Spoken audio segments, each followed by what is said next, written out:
former governor, thanks so much for taking time to talk to us. Well, thanks for listening to our radio show. Yeah, so tell me about that. Why did you decide to start doing that? Well, it wasn't something I'd planned to do. In fact, I was doing more national type of correspondence. I'm also on Meet the Press about every 3 months. I've done some CNN and Fox. But out of the blue, the program manager called me up and said, "Can you do 5 minutes?" And I hesitated. Yeah. And I did 5 minutes, and they said, "Can you do an hour?" And then an hour went extremely well, and now they said, "Can you do 2 hours?" Now they're talking possible syndication and podcast and everything else, but I haven't decided how much further we want to go. But to my surprise, the ratings have tripled. So we're at least providing some sort of educational service from a different perspective, and at times some humor too, because you know, sometimes politics is taken way too seriously. Politics, culture, and business, and we need to lighten up a little bit. So occasionally we try to lighten up, and that's one thing I promised when I did the radio show, that we wouldn't take everything so seriously, because now more than ever, I think we all need to lighten up a little bit. Yeah, I can tell you enjoy it, and you have a good camaraderie with your guys back there. It's 2 hours of narcissism. And but the minute you walk out, the thing I miss then is the narcissism is a short-term stimulus, but in the long run, I miss the decision-making and problem-solving and the team, although I'm real proud of my team with the radio show. So what has that been like for you? I mean, you were mayor, then you were governor, now you're taking a step back into civilian life, and it's probably been maybe a tough adjustment at times. It was a very tough adjustment. As Governor Martin once told me, people quit opening the doors for you when you break your nose against the glass. But it's a big adjustment, but I knew the adjustment would come sooner or later. I kind of went through it after I was mayor for 14 years anyway. But the adjustment from moving out of the governor's office on New Year's Day very quickly with no fanfare, and then being dropped off at my house in Charlotte and just given a handshake going thank you, and security leaving, was very, very tough adjustment for not only me and my wife, but also my extended family, because of the many threats that we got during the 4 years. I bet you always have to have your guard up. I mean, those threats things have calmed down, especially here in Charlotte. People are getting used to seeing me more. And, but I'm still careful because you never know when someone might come up to me during these volatile times and want to express their opinion, not just verbally, but possibly physically. And so my wife and I are very selective about where we go and how we go, and how much even eye contact we make with people. And who you engage with. You also enjoy golf. You've been traveling some, right? Yeah, I've been traveling. I enjoy golf. I have a small lake house in Lake James, which I found as mayor. I found Lake James as governor. It's only an hour and 40 minutes from Charlotte, but I fell in love with Lake James, where you get to look up at the mountains, and so I've got a good life. I don't miss being governor. I miss the job of governor. I miss the decision making, the leadership, the teamwork. And making a viable difference. But sometimes you got to take what you can regarding having an influence, and because that's what everyone wants to do. They still want to be relevant. I think everyone wants to be relevant in their own way, and the radio show and other things I'm doing. For example, I helped with a fundraiser for disabled veterans on Friday. And that was very enjoyable for me, because I loved working with veterans as governor of North Carolina. And you've been trying to hone your influence in a teaching capacity too. Tell me what you've done. I taught 8 weeks at UNC Chapel Hill, and it filled up a bucket list, because one of my goals in life was to always be a teacher. I had my North Carolina teaching degree, and so I was offered an opportunity to teach 1 day a week over an 8-week period, and it was great hearing what Generation Z has to say and how they respond to someone who's been in leadership. And even with that, I had protests on the college campus, which was a little discouraging, but in most cases they were quite respectful. Actually, when I left the governor's office, neither Harvard nor Duke nor UNC Chapel asked me to come teach, as they have had past governors. So it was kind of interesting to see how there was almost a purging of me once I left office. And but that's politics these days in these divisive times. I read that you were considering at least launching a business called 74 Leadership. No, I have a corporation that I call 74 Leadership. So explain what that is. And it's a corporation. When I do consulting for businesses, I have a separate corporation, which many individual business people do, and I just called it 74 Leadership. I graduated from Ragsdale High School in 1974, and I was the 74th governor of North Carolina. So I thought that would be a good title for my corporation. But that is in effect, and you are... Oh, it'll always be in effect, yeah. So as I give speeches or do consulting, strategic planning, I'm paid through my corporation. Okay. So what were your proudest moments when you look back on your time as governor? How do you define your highest achievements? Well, I think we played a major role. My team, it wasn't me, my team played a major role in, I think, North Carolina getting out of the recession. And we were deeply into the recession more than most states, and we got out of the recession quicker than almost any state because of some very difficult decisions that I had to make regarding reducing the unemployment compensation and reducing the deficit by $2.2 billion. I'm very proud of reforming transportation and getting the politics out of transportation. I'm very proud of the bonds that were passed, and now the buildings for the bonds at our universities, our community colleges are all being built. I'm not being invited to those events, but I'm very proud of the long-term bonds we did for our parks, for our universities, community colleges, and for our National Guard. I'm also proud of the way we dealt with crisis. We had to deal with the Charlotte riots here, and I think we made the right decision in bringing in the National Guard. I'm very proud of the way we dealt with Hurricane Matthew. I'm disappointed in the follow-up of Hurricane Matthew, but I think we did a damn good job with Hurricane Matthew and getting the money needed for long-term recovery, which I wish would be moved a little quicker for the people of many of the small towns that were impacted.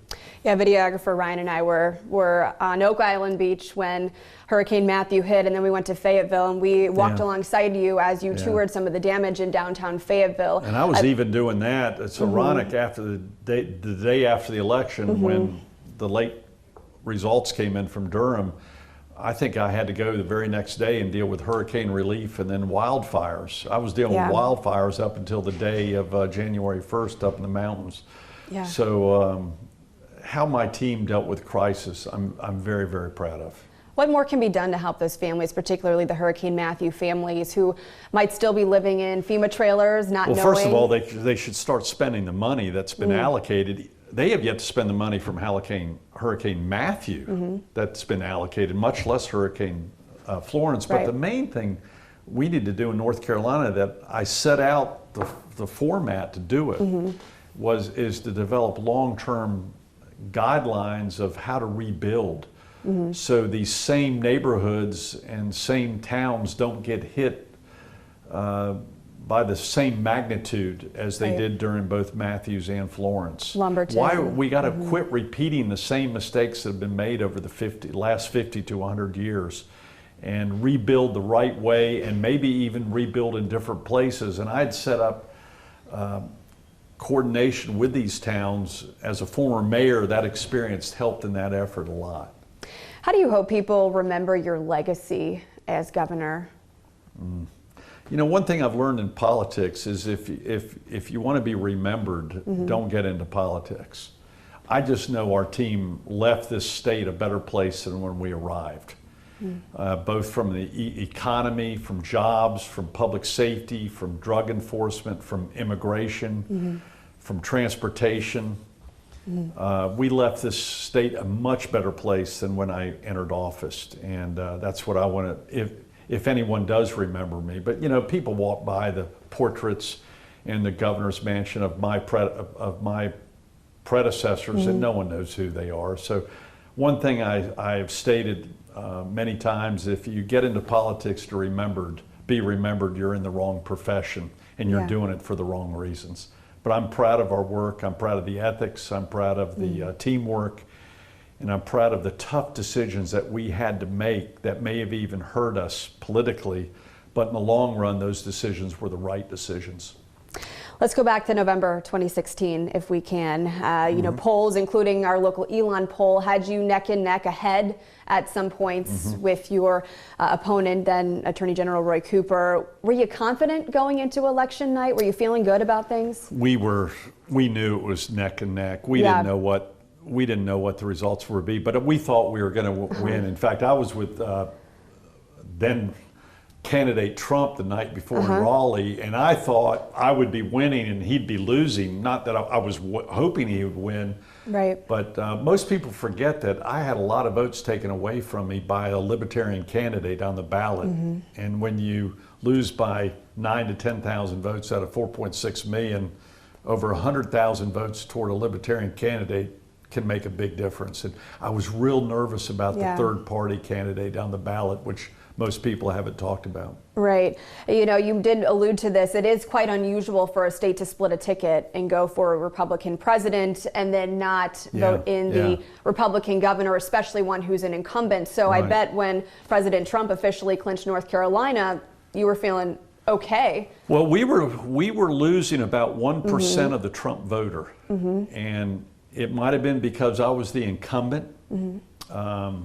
But in almost every county, we lost about 1% of the Trump voter, and maybe some of that voter was going toward the Libertarian candidate who got 125 to 150,000 votes. We don't know. To tell you the truth, I haven't really done much analyzing of it.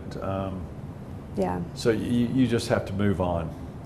Yeah, let's talk about the recount briefly. It did come up in light of the District 9 investigation. You indicated that you felt maybe you weren't treated as fairly by the Elections Board during your own efforts to try to recount some of those votes in your campaign. Yeah, well, first of all, we did have a recount, but I almost knew the recount wouldn't work because once the trash is in, the same trash comes out. But there are some changes that we have to make in North Carolina regarding especially absentee voting, because we made the exact same absentee voting complaints in Bladen County in my race to the Elections Board, and it wasn't even considered by the same lawyer that was, by Roy Cooper's lawyer, who was the same lawyer as McCready, who's a national lawyer. He made the exact counter argument. So I thought that was rather interesting that there's a lot of hypocrisy in politics. Is when you're behind, you want to recount. When you're ahead, you don't want to recount. Right. And that was the case with the Republicans and Democrats in both 2016 and in the controversial 2018 election. How can we add more accountability then to absentee ballots, especially? I'm not sure we should have absentee ballots except for members of the military. With all the early voting that we have now, I see no reason for any absentee voting.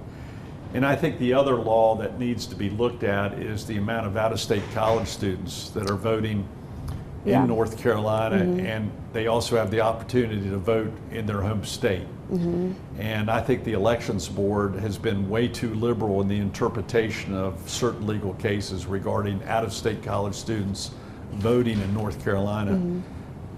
That had a big impact on our election, and that was due to very liberal interpretation of out-of-state college students whose obvious permanent residence is not in North Carolina, but they continue to vote in North Carolina. I have a disagreement with some media partners on that interpretation. So you see there is reason to reform those aspects of Absolutely. our voting First of all, I laws. do think voter ID will help, but I think the biggest danger to fair voting in North Carolina is absentee voting, and I see no reason for it except for members of the military and maybe special exceptions for the elderly or those who just for whatever reason can't get to a ballot box within a 2 to 3 week period. That should be a very small number, but that number is growing, and therefore the chance for manipulation by either party. When you have so much money on the ground, the chance for corruption increases. I understand you don't like to dwell and you don't like to look back and you like to move forward. But if there was one reason you lost the election, what do you think that is? I don't think there was one reason. I lost by maybe 10,000 votes out of 4.6 million. There were 10,000 reasons. Yeah. We didn't get over the top. One was a libertarian candidate. One was a toll lane on I-77, which the current governor promised to cancel if elected, which he didn't.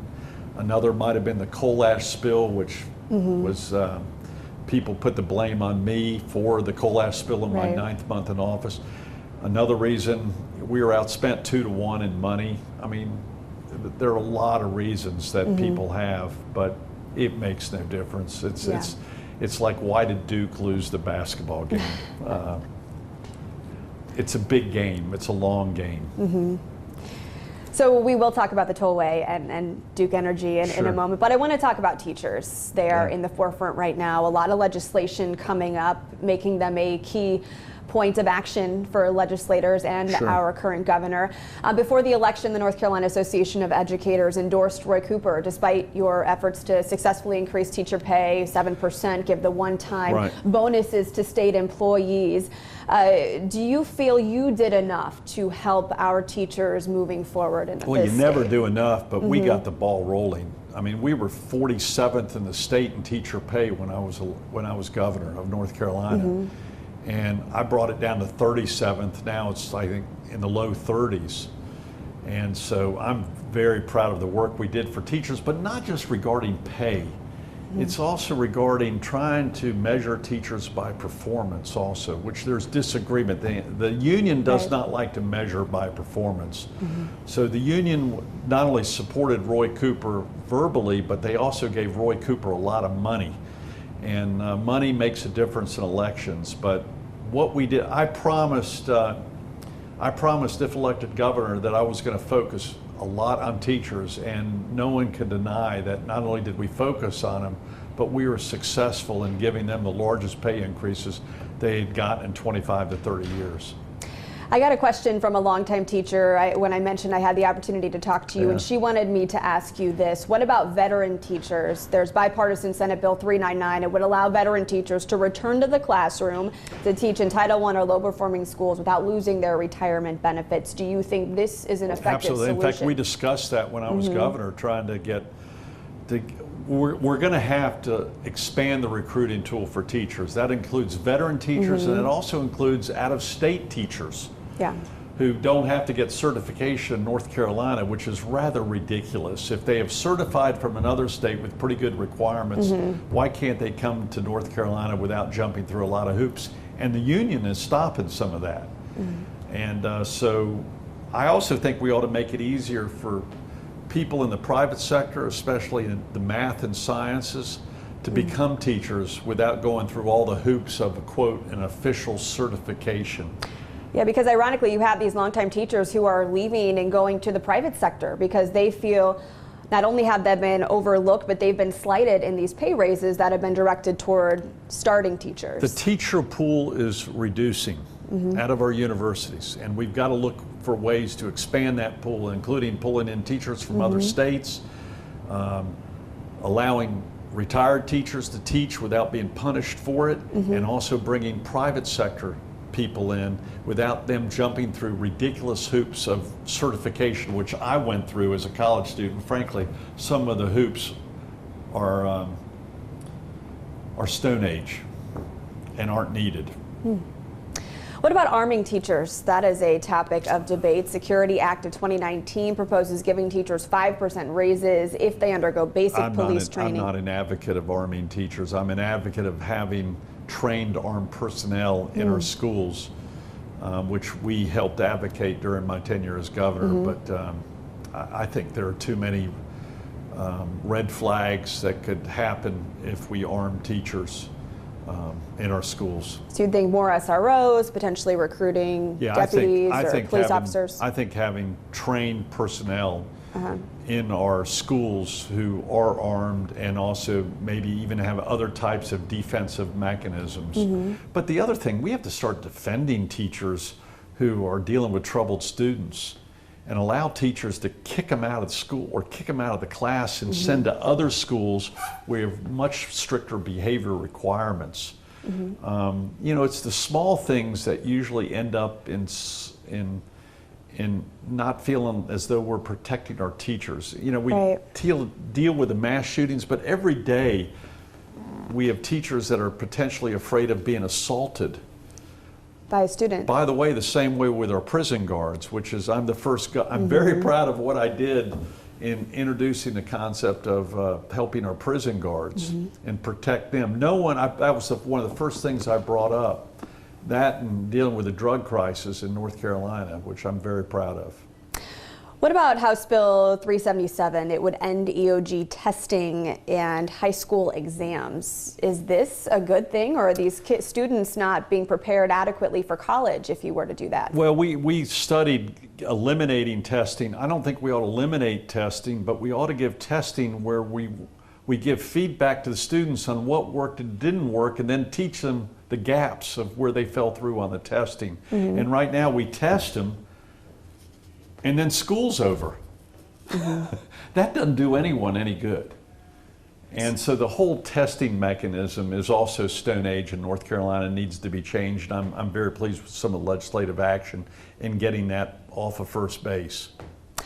Let's talk immigration. You brought it up on your show today, a very passionate topic of discussion for you, HB 370, the Sheriff's Immigration Bill. Does it surprise you that several sheriffs have come out and said they're not going to enforce immigrations and customs rules? They're not going to hold potential illegal immigrants within the realm of the law? It is totally wrong for a mayor, sheriff, or county commission to not help our law enforcement officials at the federal level enforce federal law. It's contrary to their oath of office, and it's time for the governor and the attorney general to stand up and say, we will not be a sanctuary state.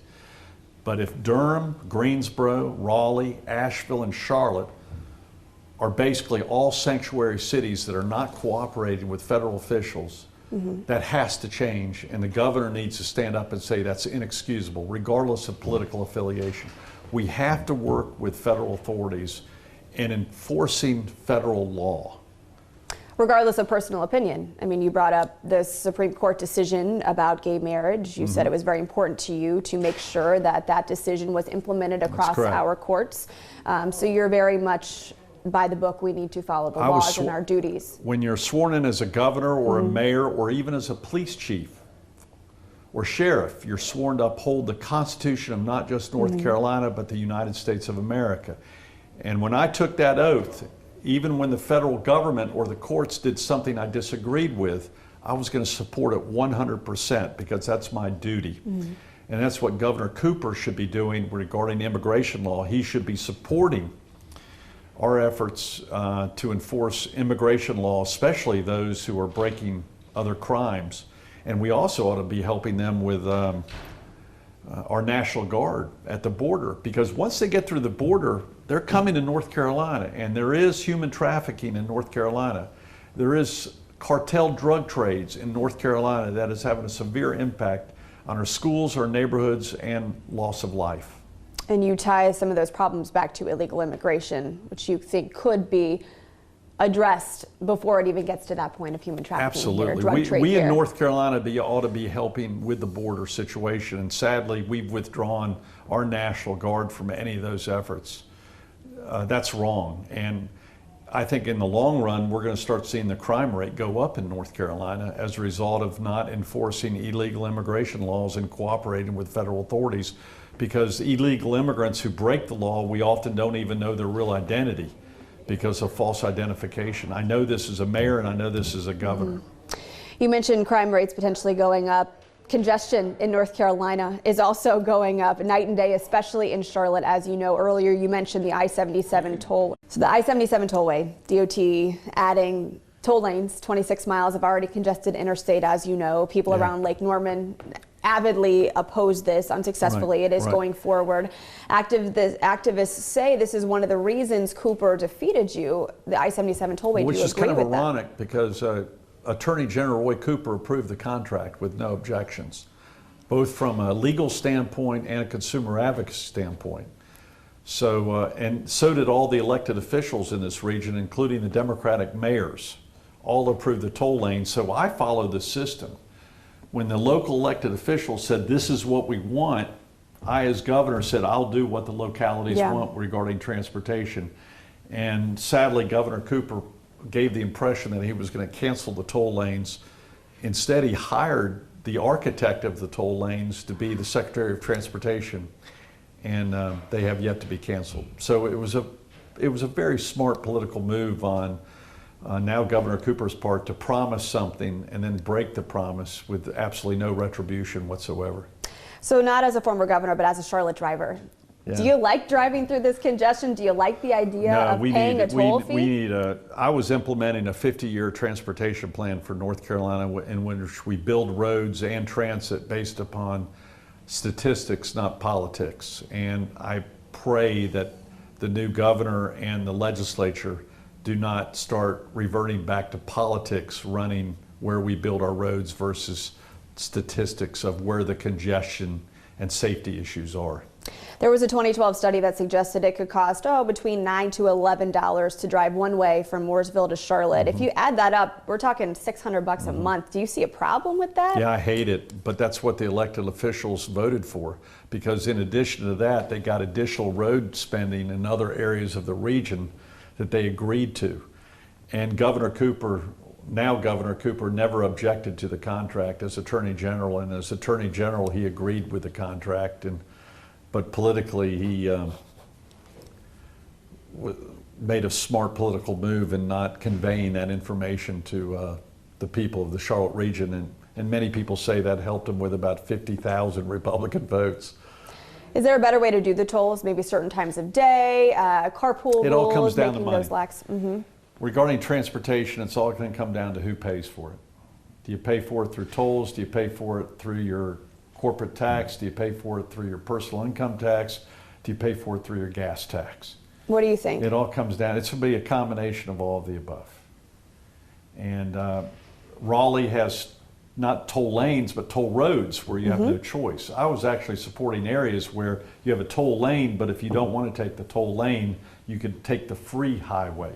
In other areas, I took the Monroe bypass last week, which is the entire road is tolled. So I was more of an advocate of toll lanes than toll roads, where people have a choice whether to pay or not, but they can still get to the destination regardless of financial ability. Okay.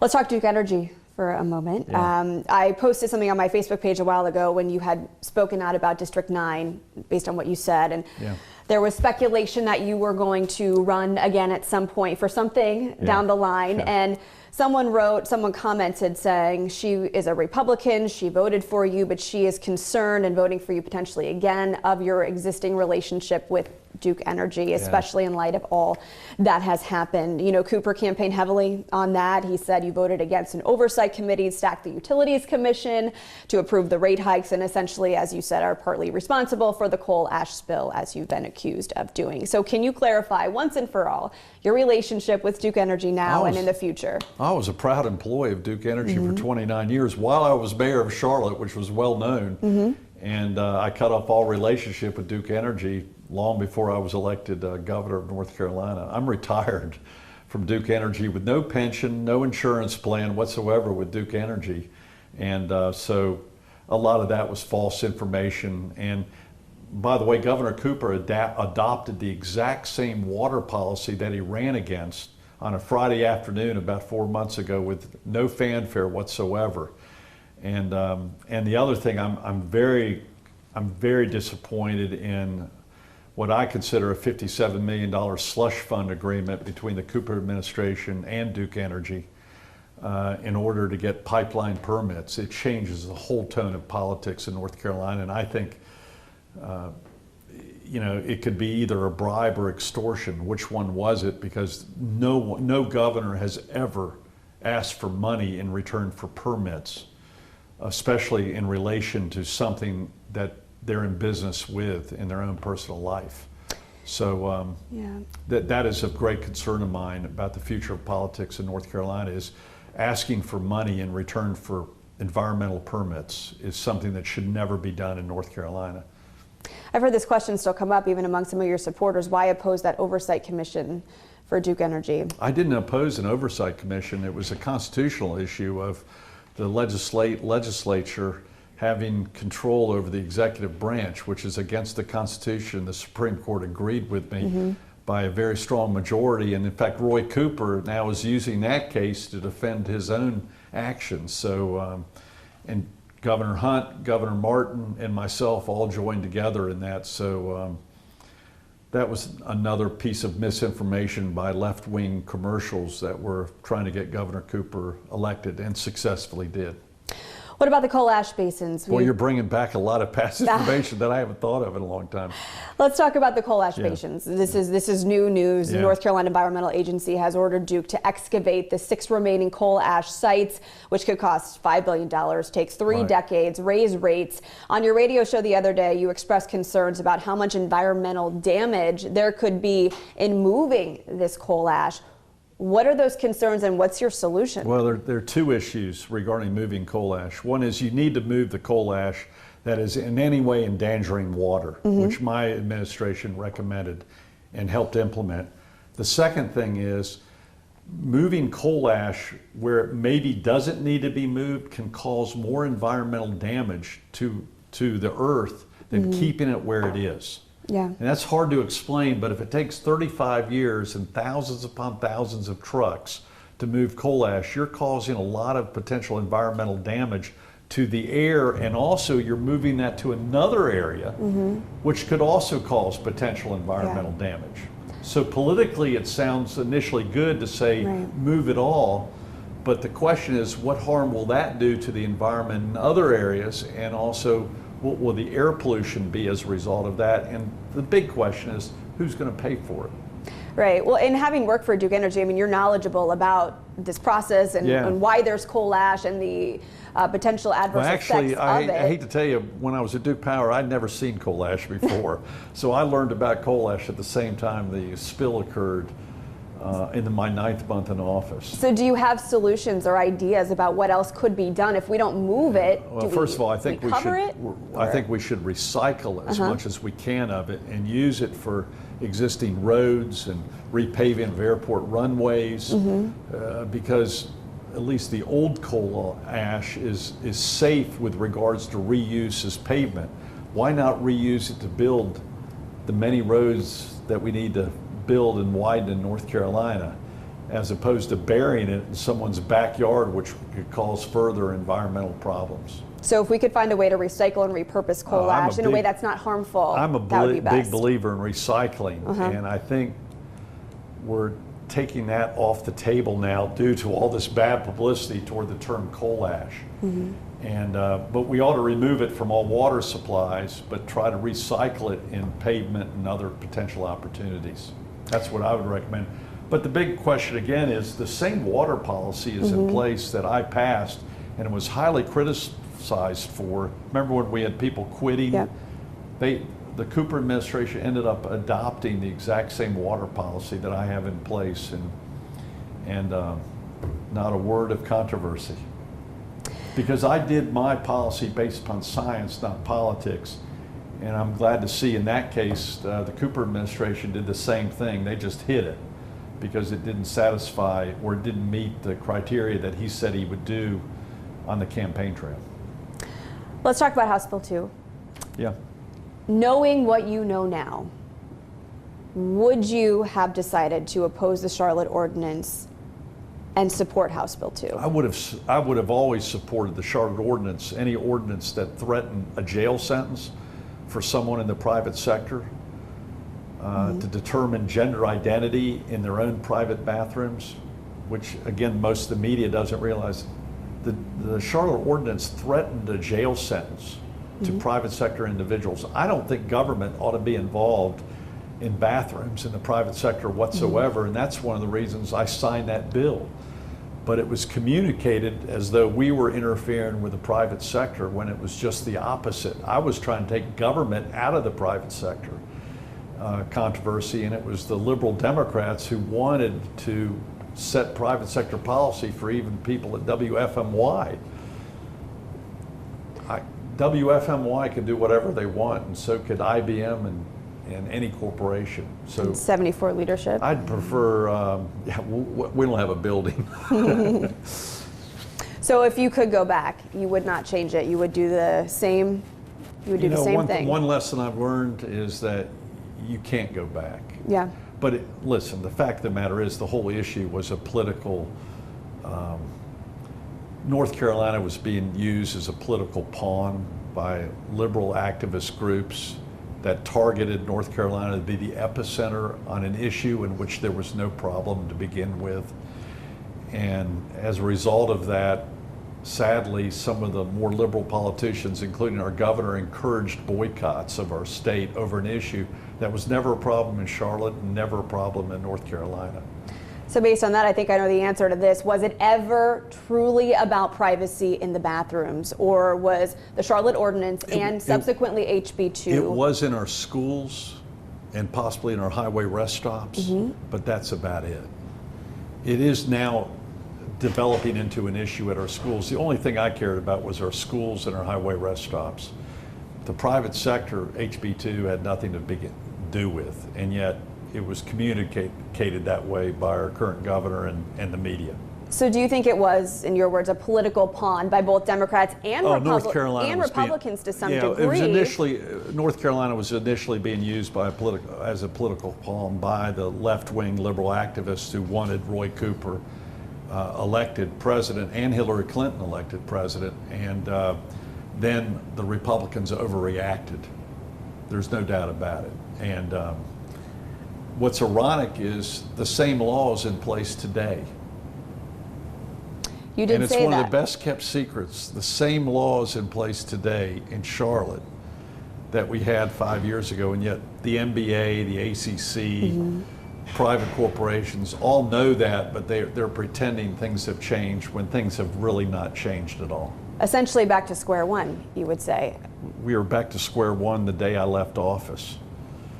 You say it's the best kept secret in the media and politics, but are you referring to the fact that the override of HB 2 prevents local governments from being able to enforce non-discrimination ordinances until after 2020? That's and if correct. so, this argument's going to come right back. And right now, Charlotte, which wanted a non-discrimination, by the way, I think there ought to be a statewide non-discrimination ordinance. One of the reasons I didn't support Charlotte law is because I don't think every city or municipality ought to have their own non-discrimination ordinance.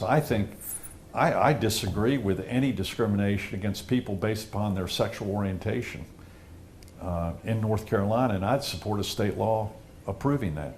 people are going to see this and ask, though, do you support discrimination in the private workplace? I know you don't want government interference in the private sector. I don't support any discrimination based upon sexual orientation in the private or public sector. That has nothing to do with gender identity. And that's where the confusion came on. And it was coordinated confusion between sexual orientation and sexual identity. And that's why they combined the two into one.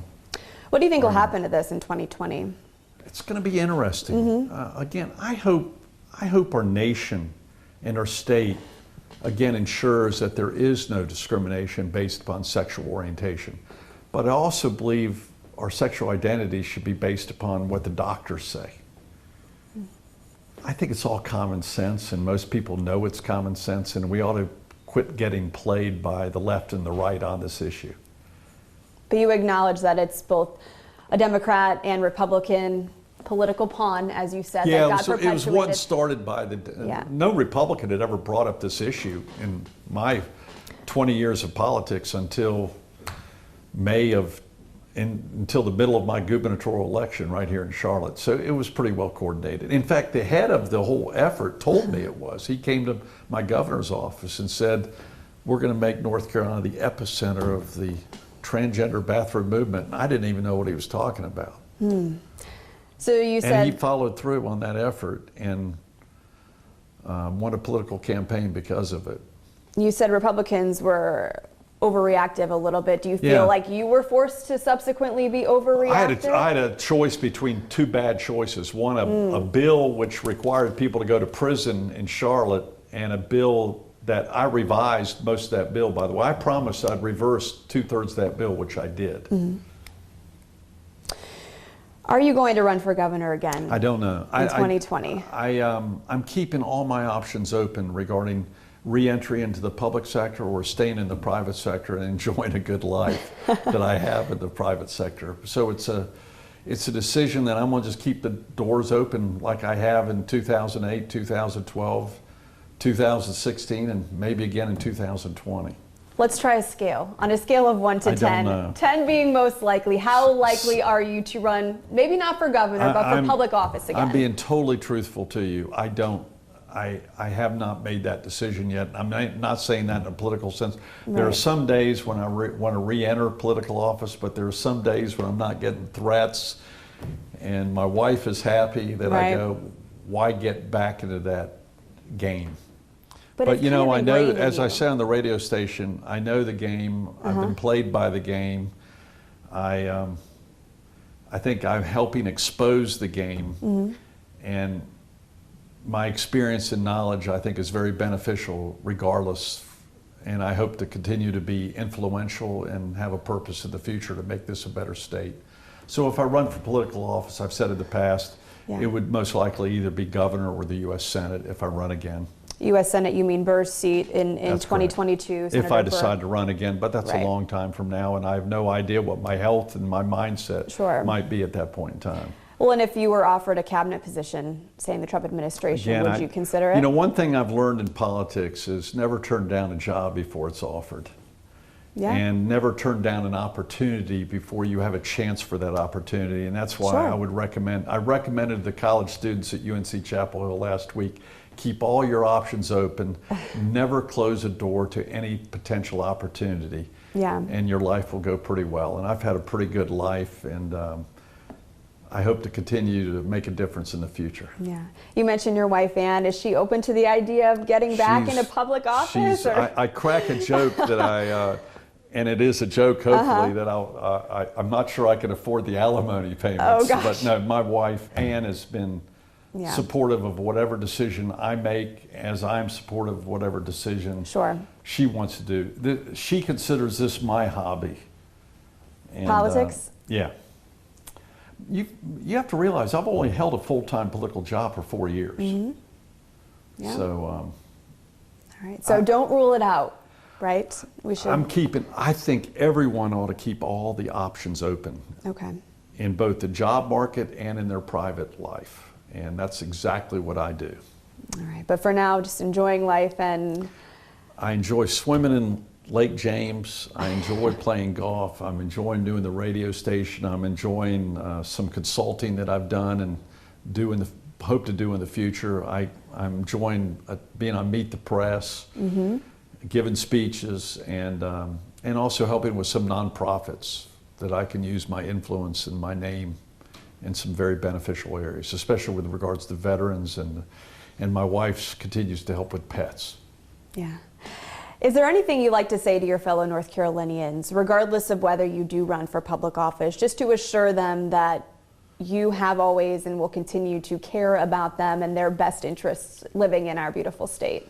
Well, I plan to make North Carolina my home for life. We live in the best state in the United States of America, but we also are going to have to make some tough decisions to ensure that the next generation enjoys the same quality of life that past generations have enjoyed. And I'm going to keep pressing, whether I'm in public service or not, for the leaders to make those tough decisions, even if it means they won't get reelected.